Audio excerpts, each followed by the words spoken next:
Let's take a look at the way this works in a bit more detail.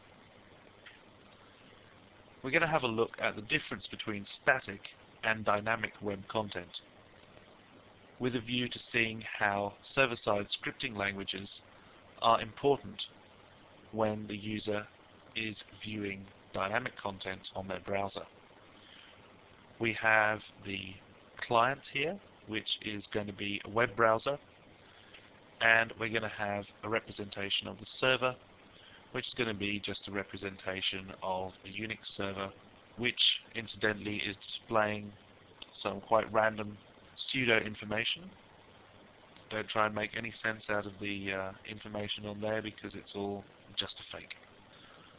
However, the processes that we're going to describe are exactly the way that the typical static and dynamic web requests take place. So let's first of all take a look at a static web page request.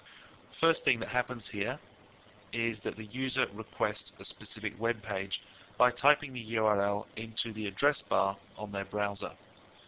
As you can see, if you take a look at the little imitation browser window I've got down there, the user is actually requesting a specific HTML page, index.html.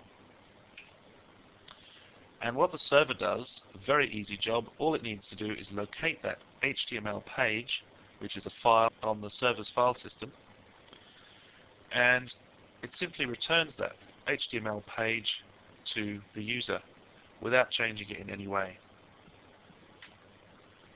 And the page is shown in the browser. The user's browser is able to interpret that HTML page and display it correctly.